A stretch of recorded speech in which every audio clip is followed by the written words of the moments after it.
કોલેજમાં જાઉં તો મારું ચિત્ત ચોટે નહીં હો હા પ્રકાશભાઈ હા અને વળી ભણવામાં લાગે ના ધોન સાહેબ શું ભણાવતા હોય શું સમજાતું હોય એ કોલેજમાં જાઉં તો મારું નહીં હો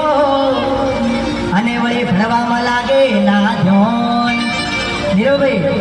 રોટલી કરવા બેહું તો મારી રોટલી બળીને ખાટ થઈ જાય